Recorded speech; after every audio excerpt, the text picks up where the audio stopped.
That wolf is wearing the king's mark. The words hit Harper Whitcomb before the coffee even finished dripping.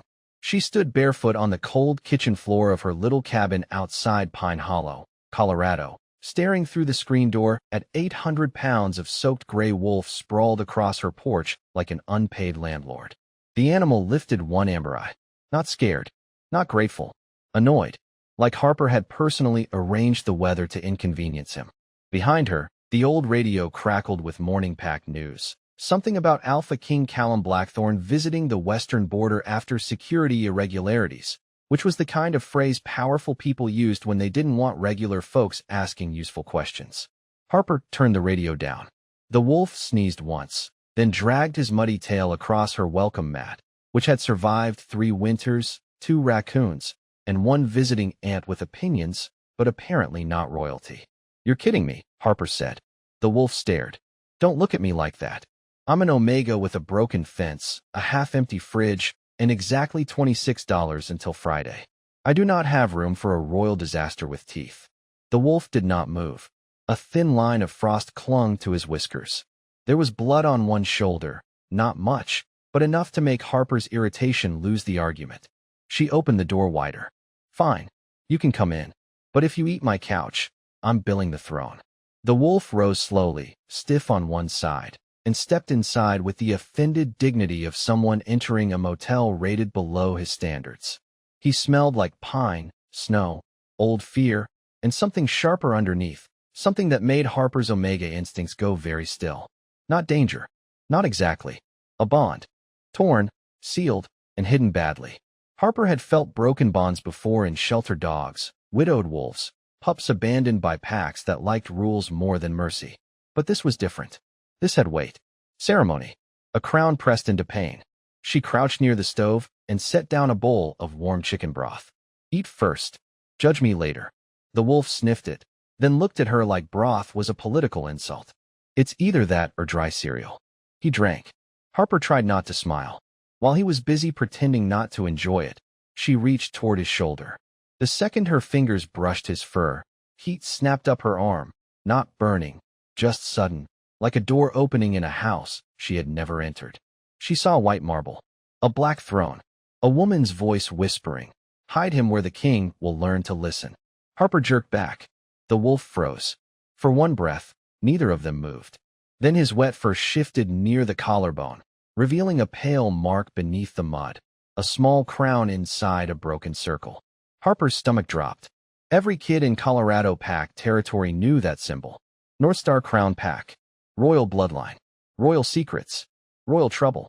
The wolf set one massive paw on her boot, looked up at her, and gave the smallest, grumpiest huff she had ever heard. Harper swallowed. "Oh no," she whispered. "You didn't get lost, did you?" Outside, far down the road, black SUVs rolled through the snow toward her cabin. The black SUVs did not stop. They crawled past Harper's driveway, tires whispering over the snow, windows dark enough to make a person feel accused by glass. The wolf stood beside her kitchen table, broth on his muzzle, watching them with the stillness of something that had survived men in expensive coats before. Harper kept one hand on the doorframe until the last set of taillights vanished beyond the pine bend. "Great," she said softly. "So we are pretending this is normal." The wolf sneezed into her dish towel. That was the beginning of the longest 3 days of Harper Whitcomb's life. By breakfast, he had claimed the rug in front of the stove. By noon, he had decided the mailman was morally suspicious. By dinner, he had dragged Harper's spare quilt into the corner and arranged it into a nest with the solemn focus of a retired general preparing for winter. Harper named him Grim because "Your Royal Highness of Bad Manners" was too long to yell across the kitchen. Grim hated the name. She knew because every time she said it, he looked away like she had insulted his ancestors. "Grim," she called on the second morning, holding up a strip of bacon. His ears flicked. "See? You know your name." He turned his head toward the window. "That is not dignity. That is denial." He took the bacon anyway. Harper should have called the local pack office. She knew that. Every practical part of her brain had filed a complaint. A crown-marked wolf did not belong in a cabin with cracked floorboards and a porch light that blinked when it got cold. But each time she reached for the phone, Grim shifted closer to the door, not threatening her, just placing himself between her and the outside world. Like he was not hiding from the palace. Like he was hiding her from it.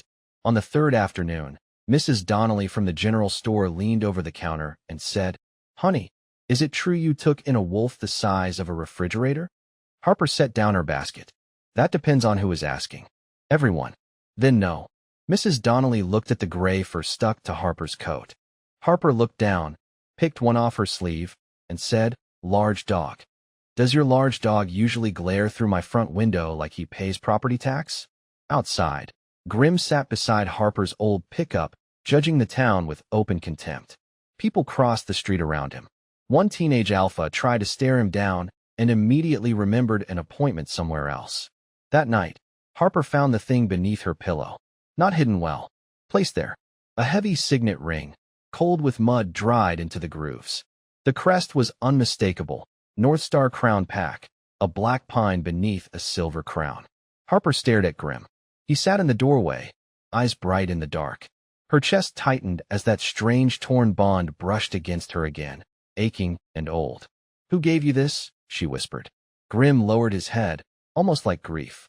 Then, far outside, engines turned into her driveway.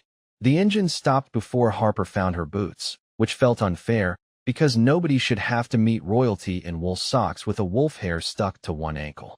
Grimm moved first. He stepped into the front room and placed his body between Harper and the door, massive shoulders blocking the porch light. His ears lowered, not with fear, with recognition. Harper slipped the signet ring into her coat pocket and whispered, "Tell me this is the mailman with commitment issues." Grimm gave a low huff. Outside, car doors opened. Boots pressed into snow. 6 guards formed a clean line beside the driveway. All black coats, silver pins, and faces trained to reveal nothing. Then one man stepped forward, and the cold air seemed to organize itself around him. Harper knew his face from state broadcasts and pack currency, but neither had prepared her for the weight of him in her yard. Alpha King Callum Blackthorne looked less like a celebrity and more like a storm that had learned manners. Dark coat, black hair touched by snow, gray eyes fixed on her cabin door. Beside him stood a broad-shouldered beta with a tired expression that said he had apologized for royal disasters before breakfast. Harper opened the door halfway. "Unless one of you ordered a dozen eggs, this is a bad time." One guard stiffened. "You are addressing the Alpha King." "I figured." The driveway gave it away. The beta made a small sound that might have been a cough if coughs were allowed to have opinions. Callum did not smile. His gaze moved past Harper to Grimm, and for the first time since the wolf arrived, Grimm looked almost guilty. "Almost." "Step away from him," Callum said. His voice was calm, but something underneath it pulled at the air. Harper felt it in her ribs, a low pressure, like thunder behind the mountains. Her Omega instincts told her to lower her eyes. Her common sense told her that men who arrived uninvited before sunrise could wait. "He is in my house," she said. "He has eaten my bacon, insulted my furniture, and shed on every blanket I own. So no, I am not stepping away from him just because you brought a motorcade." Callum looked at her then. Really looked. The moment their eyes met, the torn bond inside Grimm snapped tight and echoed through Harper like a bell struck underwater. Callum went still. So did she. For half a second, the snow, the guards, the cold porch, all of it thinned into one impossible thread between them. Not love. Not yet. Something older than choice, and much more inconvenient. Grimm shoved his paw onto Harper's boot. Callum's jaw tightened. "He chose you," he said, each word measured. "That should not be possible." Harper's hand curled around the ring in her pocket. "You keep saying he chose me like that is not your problem." Callum looked at Grimm, then back at her. "Miss Wickham, that wolf is not a stray. He is the crown witness of North Star Pack." The guards shifted uneasily. The beta closed his eyes for 1 second. Callum stepped closer, stopping just beyond the porch stairs. "And if he belongs with you now, then someone inside my palace has already betrayed the throne." Callum did not put Harper in the back of a royal SUV. He opened the front passenger door himself, which made one guard look like he had just watched tradition fall down the stairs. Harper climbed in with Grimm pressing so close to her side that his fur brushed the dashboard. "Is he allowed in here?" she asked. Callum glanced at the wolf taking up half the vehicle with the confidence of an unpaid supervisor. "He has never cared before." Grimm sneezed on the center console. The ride to North Star Hall took 40 minutes, long enough for Harper to regret leaving her cabin, her coffee, and possibly her entire life plan. Pine Hollow disappeared behind them, replaced by glassy roads, black pines, and security gates that opened before Callum even reached them. The palace rose out of the mountain like someone had given a fortress a modern architect and a serious budget. White stone, black steel, windows sharp as winter light. Harper looked down at her muddy boots. I am guessing there is not a side entrance for people who smell like wet wolf. There is, Callum said. You are not using it. That should have sounded kind. It did not. It sounded like duty wearing a clean coat. Inside, every head turned. Alphas in tailored suits, betas with tablets, omegas in pale silk, all watching Harper like she was a stain that had walked in by mistake. Grim walked beside her, calm as a judge and twice as unpleasant. When a young guard tried to guide him toward a holding corridor, Grim sat down on the polished marble and refused to become anyone's problem on command. Move the animal. An older man snapped from the end of the hall. Elder Silas Voss was narrow, silver-haired, and dressed like every rule in the building had personally thanked him for existing. His eyes moved over Harper's coat, her boots, her old canvas bag. This is the Omega? Harper raised her hand slightly. Standing right here. Voss ignored that. Your Majesty, bringing an unregistered border Omega into North Star Hall without council clearance is a breach of royal protocol. So, is losing the crown witness, Callum said. The hall went quiet. Voss smiled without warmth. If the creature ran to her, perhaps we should ask what she did to attract it. Harper felt the insult land exactly where it was meant to. Low rank. No title. Strange gift. Easy target. Callum's hand tightened once at his side, but he did not answer fast enough. That hurt more than Harper expected. Grim noticed. He stepped forward and placed one paw on Harper's boot, pinning her there like he could keep her from walking away. Then Harper caught it, under the cold scent of marble and expensive cologne. Burned silver. Old fear. A bond wound hidden beneath ceremony. She looked straight at Voss. Someone here smells like the night he was hurt.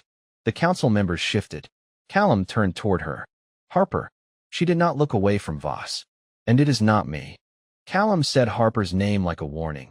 But Harper had lived too long on the edge of pack mercy to mistake silence for safety. No, she said, keeping one hand on Grim's shoulder. Do not pull me all the way into your palace, and then ask me to be polite when the room smells like a cover-up. Several council members inhaled sharply, the official sound of rich people being offended. Elder Voss looked almost amused. Your Majesty, the girl is overwhelmed. Border Omegas often confuse instinct with evidence. Grim's lip lifted just enough to make the nearest guard reconsider his retirement plan. Harper patted his head once. Not helping. Callum stepped between her and the council, not fully shielding her, not fully leaving her exposed. That half-choice hit her harder than a clean rejection would have. What did you sense? He asked quietly. Harper took the signet ring from her pocket and placed it on the long black table. Mud had dried inside the crest. The silver crown caught the overhead light. The room changed. Not loudly. Worse. Everyone became careful. Callum stared at the ring as if someone had reached into his childhood and set it down in front of strangers. That belonged to my mother, he said. Queen Regent Althea. Grim put it under my pillow last night. Harper swallowed. And when I touched him this morning, I saw a white marble, a black throne, and a woman telling him to hide where the king would learn to listen. Callum went still. Voss spoke before anyone else could. Memory impressions from a frightened animal are hardly admissible under pack law. Harper looked at him. Funny. I did not say memory. You did. The beta beside Callum, whose name Harper still had not been told, glanced at Voss with sudden interest. Callum's jaw tightened. My mother died of bond sickness. Harper felt Grim tremble beneath her palm, just once. The pain in him opened like an old bruise. No, she said softly. Someone cut her off from the royal bond and made it look like sickness. Grim was there. He did not run away from you, Callum. He was sent away from the palace because he was carrying the truth. For a second, the Alpha King looked less like a king and more like a man standing at the edge of a story he had survived without understanding it. Then the crown came back over his face. Cold. Controlled. Trained. That is a serious accusation. Harper nodded. Yes. Against my counsel. Yes. Based on a bond impression you cannot prove yet. The word yet should have helped. It did not. Harper pulled her hand away from Grimm and stepped back. You asked what I sensed. I told you. Callum's eyes flicked to her, and the bond between them tugged hard, sharp with something close to regret. I have to protect the pack. Harper gave him a tired little smile. I know. Men in big houses always do. Somehow that usually starts with doubting the woman who found the fire. Voss folded his hands. Until this matter is reviewed, she should remain under supervision. Callum did not answer fast enough. There it was again. The delay. The throne choosing before the man could. Harper looked away first. Grimm did not. He turned his back on Callum and walked to Harper's side. By sunrise, Harper learned that supervision in a palace meant 2 guards outside her door, no phone, no truck keys, and a breakfast tray delivered by a woman who looked apologetic enough to be decent, but frightened enough to stay quiet. Grimm lay across the guest room doorway like a furry lawsuit with teeth. Every time a guard shifted outside, his tail thumped once against the floor, not because he was happy, but because he wanted them to know he was counting. Harper sat on the edge of a bed larger than her entire kitchen and stared at the silver curtains, the heated floors, the perfect mountain view. Northstar Hall was beautiful in the way expensive things were beautiful when nobody asked whether they felt like home. At 9 o'clock, Beta Mason Reed arrived with a tablet under one arm and the expression of a man carrying bad news in polished shoes. The council has called a formal review. Harper lifted her coffee. I love a party. It is not a party.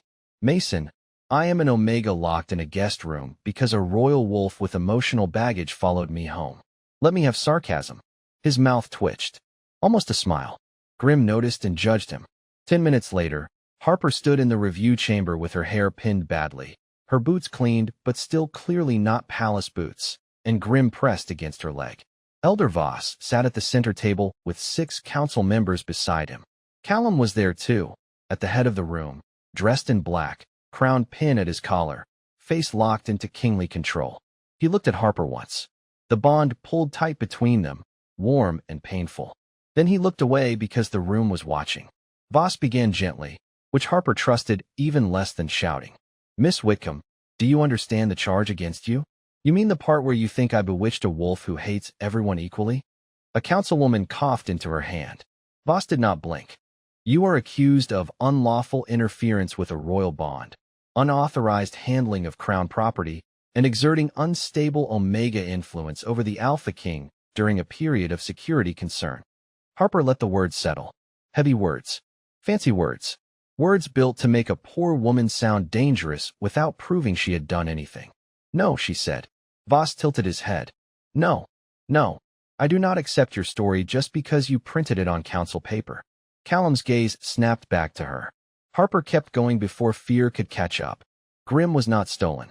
He chose my porch because someone heard him, hid Queen Regent Althea's ring, and expected him to die quiet with the truth. Grimm moved then. He walked to the black table and dropped the ring in front of the council. The sound was small. The silence after it was not. Harper stepped closer. The burned silver scent sharpened, cutting through polish and cologne. It came from Voss's right hand. Not his coat. Not the table. His skin. She turned toward him slowly. You held the staff, she said. Voss's smile thinned. Careful, girl. Callum stood. Elder Voss. Harper did not look away. No. Let him answer. Because the last person who touched Grimm before he ran smelled exactly like you. Voss did not answer right away, and that was the first honest thing he had done all morning. His fingers rested on the table, long and still, the right hand too calm for a man being accused in front of the Alpha King. Harper watched him the way she watched injured animals at the shelter, not for what they showed, but for what they protected. Grimm stood beside the ring, his ears flat, his body quiet in a way that made the whole room feel smaller. Elder Voss finally smiled. This is becoming emotional. Harper almost laughed. That is what powerful men call it when evidence has a heartbeat. A few eyes dropped. Mason Reed looked down at his tablet as if it had suddenly become fascinating. Callum did not move, but the air around him changed. His wolf was near the surface now, not out of control. Listening. Voss turned toward the council. For the safety of Northstar Pack, I request immediate isolation of the Crown witness and temporary restriction of Miss Whitcomb's access to all royal matters. Two guards stepped forward before Callum gave an order. That told Harper everything. This had been arranged. Grim did not growl. He only looked at her, and in that look Harper saw the porch, the broth, the quilt dragged across her floor, the ring under her pillow. He had trusted her because no one else had. Her throat tightened. "Do not touch him," she said. One guard reached for the silver lead. Grim lowered his head, not in surrender, but in heartbreak. Callum stood so fast his chair struck the stone behind him. "Stop." The word landed with enough authority to make every wolf in the chamber lower their eyes. The guards froze. Voss's smile disappeared for one clean second. Callum stepped down from the head platform, not around the table, through the center of the room, leaving the throne chair behind him like something he was willing to lose. He stopped beside Harper, close enough that she felt the warmth of him through the cold palace air, close enough that the bond between them pulled tight and bright, not soft, not easy, but real. "Your Majesty," Voss said carefully. "Standing with her confirms the council's concern." Callum looked at him. "Then write it down accurately." The room went silent. Write that the Alpha King stood with the Omega who brought evidence when his own council brought excuses. Harper turned her head, stunned despite herself. Callum did not look at her yet. Maybe he could not. Maybe if he did, the kingly mask would crack too early. Voss reached beneath the table and lifted a sealed file. "Your mother stood with an Omega once too. We all remember how that ended." The words hit Callum like cold water. Mason went pale. Voss opened the file and slid out old medical reports stamped with the royal crest. Queen Regent Althea declined because of unstable bond influence. "We protected the throne then. We will protect it now." Grim moved before anyone else did. He crossed to the ceremonial staff mounted near the council wall and snapped the decorative leather wrap loose with his teeth. No blood, no chaos, just the ugly truth revealed under polished tradition. A silver core gleamed inside the staff, darkened at the edges with the same burn scent Harper had tracked from Grim's wound. The chamber breathed in all at once. Callum looked from the staff to Voss, and something in his face broke, not weakness, not rage, but years of grief finally finding the right name. Harper whispered, "That is what cut the bond." Voss straightened. "This proves nothing without a public hearing." Callum took the staff from the wall and laid it on the table beside his mother's ring. "Then we will have one." His voice was quiet now, which somehow made it worse. "Open the doors. Call the pack. Let them hear what was done in their name." Voss stared at him. "You would risk the throne for her?" Callum finally looked at Harper. His gray eyes were tired, sorry, and steady. "No," he said. "I am risking the throne because she was right." By noon, Northstar Hall did not feel like a palace anymore. It felt like the whole pack had been invited inside to watch the walls decide whether they were still worth standing. Border families crowded beside noble houses. Guards lined the upper balcony. Reporters from the pack network stood near the back with cameras lowered just enough to pretend this was not the most important thing they had ever filmed. Harper stood at the center of the hall in the same cleaned boots, the same borrowed black coat, and the same quiet anger that had carried her through worse rooms with cheaper furniture. Grim sat beside her, enormous and still, with Queen Regent Althea's ring placed on a velvet cloth in front of him. The silver cord staff lay next to it like an ugly secret that had finally run out of places to hide. Elder Voss stood across from her, calm again, because men like him never believed the floor could open until they were already falling. Callum sat on the throne platform, but not on the throne. He stood in front of it. That choice moved through the room faster than any speech. "This hearing is public," Callum said. "Every pack member may hear the evidence. No closed council vote. No sealed report. No quiet version of the truth." Voss gave a thin smile. "A noble idea, Your Majesty. Dangerous, but noble." Harper leaned toward Grim. "He practices that voice in mirrors, does he not?" Grim huffed. Three people in the front row tried very hard not to laugh. Callum's mouth almost moved. Almost. Then Mason Reed stepped forward and read the archive records. The night Queen Althea was declared ill, the royal bond chamber had been sealed by council order. The physician's notes were missing 2 pages. The staff had been logged as ceremonial only, despite carrying a silver core prohibited by old pack law. Voss listened as if paperwork had never betrayed anyone important. When Mason finished, Harper placed her hand gently on Grim's shoulder. "I am not here because I want your palace," she said. voice carrying through the hall. I had a cabin, a job, and a wolf who ruined my towels. I was doing fine. But this wolf carried a memory your council buried, and he brought it to me because nobody here was listening. Grim rose. The hall went silent. Harper did not guide him. She did not pull, command, or perform anything magical for the cameras. She just stepped back and let him choose. Grim walked past Mason, past the guards, past two elders who suddenly looked interested in the floor. He stopped in front of Voss and dropped his head, not in respect, but recognition. The burned silver scent snapped sharp enough for Harper to taste metal in the air. Voss's face changed by half an inch. That was all. But every wolf in the hall felt it. Callum stepped down from the platform.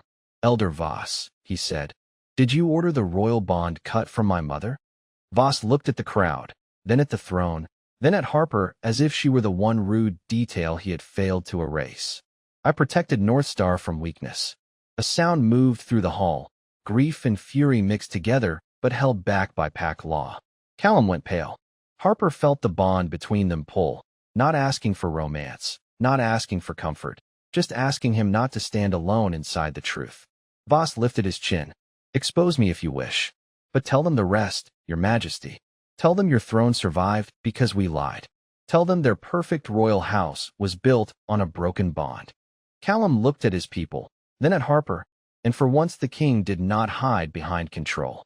Callum looked at the hall full of people who had been taught to trust polished doors, sealed records, and men who spoke calmly while hiding knives inside laws. For the first time since Harper had met him, he did not look like a king carved out of winter. He looked human, hurt, angry, awake. "Then they should know," he said. His voice did not rise, but it carried to every corner of Northstar Hall. "My mother was not weak. She was betrayed. Her bond was cut to protect a lie, and I inherited a throne that punished the people brave enough to tell the truth." The room held its breath. Voss stared at him as if honesty was the one move he had never prepared for. Callum turned to the pack, not to the cameras, not to the noble families, not to the council seats, to the border workers in worn coats, to the kitchen staff standing near the back, to the Omegas who had lowered their eyes so often they had forgotten what the ceiling looked like. That instant, Harper felt something shift then, not magic, not ceremony, something steadier. A pack hearing its alpha choose responsibility over pride. Callum ordered Voss stripped of council authority under pack law, but he did not make it a spectacle. There was no grand revenge, no cruel performance. Voss would be sent to the western border to serve under the same public laws he had once called inefficient, watched by the families whose voices he had ignored for years. It was not mercy. It was justice with work boots on. Then Callum faced Harper, and this time he did not speak like a king granting favor. "Miss Whitcomb," he said, "Northstar Pack owes you protection, an apology, and a debt we will not hide behind paperwork." Harper folded her arms because crying in a royal hall felt like giving expensive architecture too much satisfaction. That is a lot better than being accused before lunch. A quiet laugh moved through the room, shaky but real. Callum's mouth softened. "I am sorry I doubted you when trusting you would have cost me less than silence did." That one landed deeper. Grim, who had been sitting with the severe dignity of a retired judge, walked to Harper and leaned his heavy shoulder against her leg. She looked down at him. "Do not start. You still owe me 2 towels and a couch cushion." Grim huffed, and somehow the whole hall understood him. 3 days later, Harper went home to Pine Hollow. Not because she was running, and not because she was rejecting the bond that now hummed quietly whenever Callum stood near. She went because dignity meant choosing your own door. Callum came with her, not as a king arriving with guards, but as a man in a dark jacket carrying a toolbox because her porch step had finally given up on public service. Harper watched him kneel in the snow to fix it while Grim supervised with open disappointment. "You know," Harper said, "most Alpha Kings send maintenance crews." Callum tightened a screw. "Most Alpha Kings have not been judged by a wolf for hammer technique." She smiled, small and tired and real. Beyond them, the mountains held the last gold of sunset. The crown had survived, but it was no longer the center of the story. Loyalty was. The kind that tells the truth when silence is safer. The kind that lets an Omega stand tall in a room built to shrink her. The kind that teaches an Alpha King that power is not ownership. It is responsibility. Harper looked at Grim stretched across her porch like he had bought the place. "So," she asked softly, "where does he belong now?" Callum followed her gaze, then looked at her with the quiet honesty he had learned too late, but not too late to matter. Wherever he knew the truth would be safe. Grim closed his eyes by the firelight, finally at home. And for the first time in years, so was the king.